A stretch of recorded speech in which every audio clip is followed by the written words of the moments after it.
कफ प्रकृति के मानसिक लक्षण प्रकृति लेक्चर सीरीज में आज हम बात करेंगे कि कफ प्रकृति के व्यक्तियों के मानसिक लक्षण कैसे होते हैं, वो किस तरह के कार्य करते हैं, किस तरह का उनका बिहेवियर हाव भाव होता है और कैसे आप जान सकते हैं कि आपके शरीर में कफ प्रकृति वाला मन है या कोई और प्रकृति का।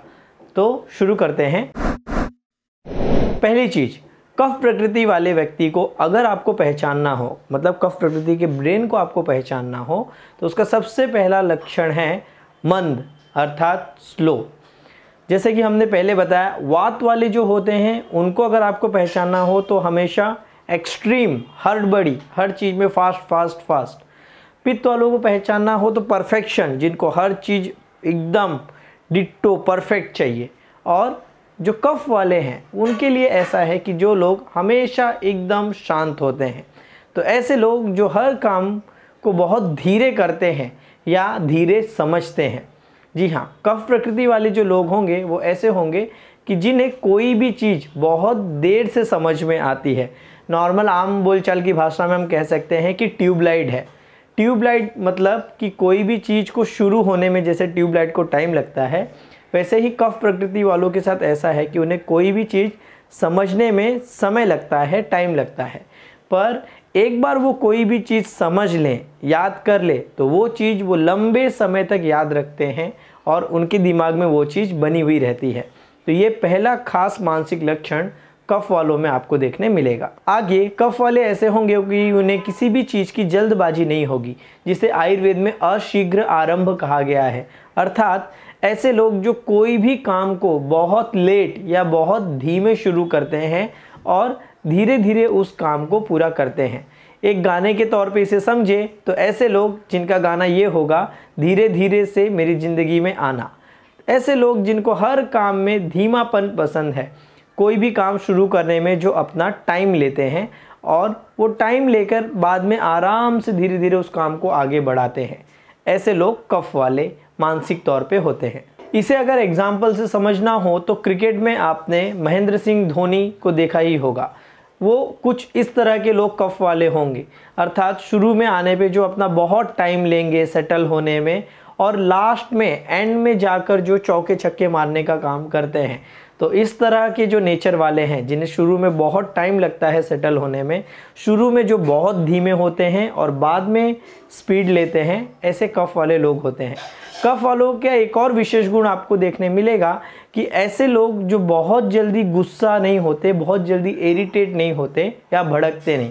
कफ वालों के साथ ऐसे है कि वो छोटी छोटी बातों को इग्नोर करते हैं या उन चीज़ों पे ध्यान नहीं करते। तो कोई भी जो गलती हुई रहेगी उसको वो ध्यान नहीं देंगे, पर एक बार अगर वो भड़क गए, गुस्सा आ गए, तो वो लंबे समय तक गुस्सा बने रहते हैं। और एक बार अगर उन्होंने किसी गलती को नज़र में रख लिया तो उस गलती को वो लंबे समय तक याद रखते हैं। ऐसा हो सकता है कि कफ प्रकृति वाला व्यक्ति आपके सामने मुंह पे मीठी मीठी बात करे, आराम से बोले, आपको ऐसे लगेगा ये तो एकदम नॉर्मल है, पर पीछे वो अपना बदला ज़रूर ऐसे लेगा। जैसे हिंदी मूवीज़ में पहले दिखाया जाता था कि कोई हीरो 20 या 25 साल बाद अपने फैमिली पे हुए अत्याचारों का बदला लेने आता था, तो उसको समझ लीजिए कि वो कफ प्रकृति का ही होगा। कफ वाले लोग अपने साथ जो कुछ गलत हुआ है, अगर वो उनके दिमाग में बैठ गया तो उसका बदला ज़रूर लेते हैं और लंबे समय तक दुश्मनी बनाकर रखते हैं। अर्थात कफ वाले ऐसे लोग होते हैं जो दुश्मनी निभाना जानते हैं और लंबे समय तक अपनी दुश्मनी को निभाते हैं। कफ प्रकृति के जो बच्चे होंगे वो ऐसे होंगे, वो ज़्यादा रोते होते नहीं होंगे। कुछ बच्चे आपने ऐसे देखे होंगे कि उन्हें कोई भी गोद में उठा ले, कहीं भी ले जाए, वो रोते होते नहीं। उनको सिर्फ खाने पीने को मिला रहे, पेट भरा रहे, वो ज़्यादातर या तो सोते पड़े हुए रहते हैं या आँख खोल के कोई अपनी ही दुनिया के इमेजिनेशन में वो बिजी रहते हैं। तो कफ वालों का नेचर ऐसे ही होता है कि जो बहुत ज़्यादा बोलचाल में इंटरेस्ट नहीं रखते, बहुत ज़्यादा रोने में या शो ऑफ करने में जिन्हें इंटरेस्ट नहीं रहता, केवल अपने काम से काम रखने में जिन्हें आनंद आता है, ऐसे लोग कफ प्रकृति के हैं। मानसिक लक्षण में एक और शब्द मिलता है, वो है दीर्घसूत्री। अर्थात जो लंबी लंबी प्लानिंग करते हैं फ्यूचर की या बहुत ज़्यादा प्लानिंग, वो भी सोच समझ के कोई भी काम करने में जिनको बहुत ज़्यादा टाइम लगता है और कोई भी योजना बनाने में जो बहुत ज़्यादा सोच समझ के विचार करके एक एक कदम आगे लेते हैं, ऐसे लोग आयुर्वेद के अनुसार कफ प्रकृति के हैं। खास करके आप ऐसे लोगों को रिसर्चेस देख सकते हैं, साइंटिस्ट लोगों को आप देख सकते हैं जो कि चुपचाप अपने एक काम को पूरा करने के लिए 20-20, 25 साल, 30 साल, 40 साल या पूरी ज़िंदगी लगा देते हैं। किसी को नहीं पता चलता कि इन्होंने इतना सारा काम कब कर लिया। वो चुपचाप अपना काम धीमे धीमे करते रहते हैं। इस तरह का काम करना, बिना किसी को बताए चुपचाप अपने काम को और लंबे समय तक करना, पूरी योजना बना के, वो कफ प्रकृति वालों का मानसिक विशेष लक्षण है। मानसिक लक्षणों में कफ वालों की मेमोरी पावर बहुत अच्छी होती है, या वो लंबे समय तक कोई भी चीज़ को याद करके रख सकते हैं। उन्हें पहले तो वैसे कोई चीज़ समझ में आती नहीं, इसलिए बचपन में कफ वालों के साथ ऐसे होता है कि ज़्यादातर उनके माँ बाप या फिर टीचर या फिर दोस्त उन्हें समझते हैं ये तो डब्बू है, इसे कुछ नहीं आता, इसका कुछ नहीं हो सकता, क्योंकि उन्हें चीज़ें स्लो समझ में आती हैं। पर एक बार जो चीज़ याद हो गई तो वो कभी भूलते नहीं। तो आगे चल के ऐसे ही लोग बहुत ज़्यादा सक्सेस करते हैं। कफ वालों की मेमोरी बहुत अच्छी होती है, इसीलिए उनका ज्ञान बहुत अच्छा होता है। चाहे वो सब्जेक्ट का ज्ञान हो, कोई शास्त्रों का ज्ञान हो, कोई चीज़ के बारे में डीप जानना हो, डीप थिंकिंग करनी हो, ये सारी चीज़ें कफ वालों के अंदर होती है। कोई भी पित्त वालों के साथ ऐसा है कि उनके अंदर शार्पनेस ज़्यादा होती है, कोई चीज़ को डिटेक्ट करना, ये पित्त का विशेष लक्षण है। पर कफ वालों के दिमाग के साथ ऐसा है कि किसी चीज़ के बारे में बहुत ज़्यादा सोचना और सोच के बहुत लंबे समय तक याद रखना, ये विशेष लक्षण कफ वालों की मेमोरी में मिलता है। तो आपके घर में अगर आपकी वाइफ आपको ये कहती है कि आपने इतने साल पहले इतने तारीख को इतना बजकर इतने मिनट पे ये चीज़ कही थी और आपको वो चीज़ अब ला कर देनी है, तो आप हैरान मत होइए, इसका मतलब ये है कि वो कफ प्रकृति की है। एक और मानसिक लक्षण विशेष करके कफ वालों में देखने मिलेगा, वो है क्लेश सहन। किसी भी तरह का जो क्लेश है, वो चाहे लड़ाई हो, झगड़ा हो, कोई प्रॉब्लम चल रही हो, ऑब्स्टिकल्स आ रहे हो, तकलीफ़ें हो, उन सबको सहन करना, उनको झेलना। या फिर आपके कलीग्स हैं और वो बहुत ज़्यादा चिल्लाते हैं, इरिटेट करते हैं, काम में दखल अंदाजी करते हैं, फिर भी शांत रह के उन सभी को झेलना। तो ये जो झेलने की ताकत है, ये कफ प्रकृति के अंदर विशेष तौर पे पाई जाती है। और अपना काम करने के लिए वो किसी भी तरह की समस्याएं झेल सकते हैं। जैसे कि मांझी, उस मूवी में आपने देखा होगा कि अगर उस व्यक्ति को रोड बनाना था तो चाहे पहाड़ खोदने में उसे कितना ही टाइम लग जाए, दुनिया उसे कितना ही कुछ भी बोल ले, उसे अपना काम पूरा करना था और उन्होंने अपना काम पूरा किया।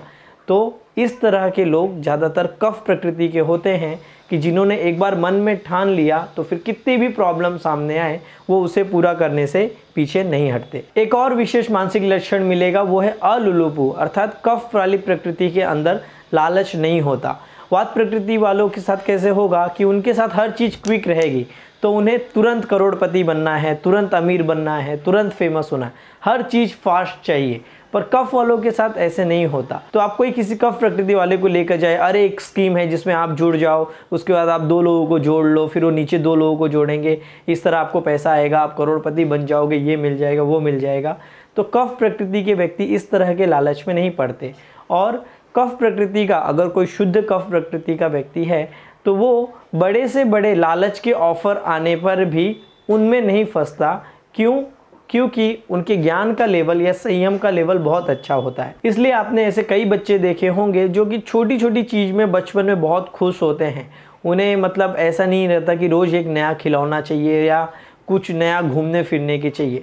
ऐसे बच्चे जो छोटा सा सामान है उसी सामान को बहुत संभाल के रखते हैं, उसी में खुश रहते हैं, ऐसे लोग कफ प्रकृति के। कफ प्रकृति वालों के लक्षणों में ऐसा भी कहा गया है कि वो दृढ़ होते हैं, दृढ़ संकल्प के, वो मानसिक हो शारीरिक रूप से हो। किसी भी तरह की चीज़ अगर उन्हें करनी है तो वो फिर करके रहेंगे, फिर वो उससे पीछे नहीं हटते। इसलिए रिलेशनशिप में कफ वाले लोग बहुत अच्छे होते हैं, क्योंकि एक बार वो जुड़ते नहीं, पर एक बार वो किसी से जुड़ गए तो जुड़ने के बाद लंबे समय तक उस रिश्ते को निभाने का वो कोशिश करते हैं। वात वालों के साथ कैसा है? हर चीज़ क्विक, चेंज। पित्त वालों के साथ कैसा है कि वो बॉस बन के रहना चाहते हैं, कि वो खुद तो रहेंगे पर थोड़ा एक कदम ऊपर रहना चाहते हैं। कफ वालों के साथ ऐसा नहीं है। कफ वालों के साथ मैक्सिमम ऐसा होगा कि वो किसी भी चीज़ को अगर उन्होंने अपनाया है तो लंबे समय तक पकड़े रहेंगे।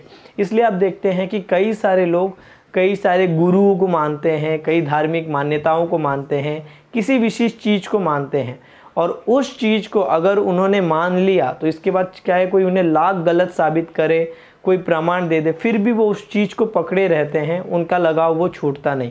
ये किसी भी चीज़ को पकड़ के रखे रहना, ये कफ प्रकृति वालों के मानसिक लक्षण में से एक है। कफ के मानसिक लक्षणों में गंभीर एक लक्षण आया है कि ऐसे लोग जो हमेशा सीरियस रहते हैं, बहुत ज़्यादा उछल कूद नहीं करते, जिन्हें पब्लिक अटेंशन नहीं चाहिए, इस तरह का एक लक्षण है। और एक विशेष चीज़ आई है श्रद्धा, अर्थात उन्हें किसी पे भरोसा है, किसी चीज़ पे ट्रस्ट है, तो वो हमेशा लंबे समय तक बने हुए रहेगा। क्षमावान एक शब्द आया है। क्षमावान अर्थात जो लोगों को माफ़ करते जाते हैं, पर एक बार अगर उन्हें ऐसे लगा कि माफ़ करने के बाद भी ये गलती कर रहा है तो फिर उसे बिना सज़ा दिए वो छोड़ते नहीं। जैसे कि एग्जाम्पल में हम ले सकते हैं पृथ्वीराज चौहान। कई बार माफ़ करने के बाद भी जब मोहम्मद गौरी ने गलत किया तो अंत में जाकर उससे बदला लेना, इस तरह का जो एटीट्यूड है वो कफ प्रकृति वालों में ज़्यादातर पाया जाता है। कफ वालों के लक्षण में पेशिल एक शब्द आया है जिसका अर्थ होता है कोमल, जो नेचर से बहुत सॉफ्ट होते हैं। ऐसे लोग जो टीवी के कोई सीरियल देखते देखते रोने लग जाते हैं, या किसी दूसरे को दुख को देखकर खुद दुखी हो जाते हैं, कोई बीमारी से परेशान है तो उसकी बीमारी को देख के खुद भी तकलीफ़ अनुभव करते हैं कि अरे ये बेचारे को क्यों हो रहा है, ऐसे हो रहा है। इस तरह के लक्षण कफ वालों में बोला है। अर्थात कफ वाले लोग ऐसे होंगे जो बहुत ज़्यादा बलवान होने के बाद भी हृदय से सॉफ्ट नेचर के होंगे और धीमे बोलने वाले, धीरे कार्य करने वाली प्रकृति के लोग होंगे। लज्जा एक कफ प्रकृति का विशेष लक्षण है, अर्थात उनको लज्जा, स्टेज पे जाना, इन सब में शर्म बहुत आती है। और अगर आप कोई कफ प्रकृति वालों को कोई ऑनर भी देंगे, कोई सम्मान भी देंगे, तो कफ प्रकृति का व्यक्ति अगर होगा तो वो कहेगा अरे अरे ये मेरे कारण नहीं हुआ है, ये गुरु की कृपा है, या ये भगवान के कारण हुआ, ये हमारी टीम के कारण हुआ। तो जो लज्जालु स्वभाव के हैं, एग्जाम्पल में हनुमान पूरा पहाड़ उठाकर लाने के बाद, लंका जला देने के बाद, सभी बड़े बड़े काम करने के बाद भी जो ये कह सकते थे कि ये मेरी नहीं प्रभु की कृपा है। तो ऐसे लोग जो दूसरों को आदर देते हैं, ये विशेष लक्षण कफ वालों का है। कफ प्रकृति वाले दान करते हैं, ये एक विशेष गुण है। कफ और पित्त में दान करना एक विशेष गुण पाया जाता है। पर पित्त वालों का दान कैसे होता है कि वो पात्र अपात्र नहीं देखते। कोई भी व्यक्ति आया, अगर उसने शीश झुकाया, उसका सम्मान कर दिया, तो पित्त प्रकृति वाला उसके पास जो कुछ है वो सब उठाकर दे देगा, बिना ये सोचे कि ये व्यक्ति अच्छा है बुरा है, इसे दान देना चाहिए नहीं देना चाहिए। कफ प्रकृति के साथ ऐसा नहीं है। कफ प्रकृति का जो दान देना है या लोगों की हेल्प करना है, मदद करना है, वो कंडीशनल होता है। वो हमेशा देखते हैं कि ये व्यक्ति मदद करने लायक है या नहीं है, या इस व्यक्ति को मदद करनी चाहिए कि नहीं करनी चाहिए। तो कफ प्रकृति वालों का जो हेल्पिंग नेचर है वो सिलेक्टेड होता है और पात्र अपात्र देख के वो करते हैं। पित्त वालों का जो नेचर है वो किसी के लिए भी होता है, और वात प्रकृति वाले वो उनके मन पे होता है, कभी मदद करेंगे कभी बिल्कुल नहीं करेंगे। इसलिए आयुर्वेद में कफ वालों को स्वच्छता पसंद बोला गया है कि वो साफ़ सफाई मेंटेन करते हैं, धीमे बोलना जिन्हें अच्छा लगता है।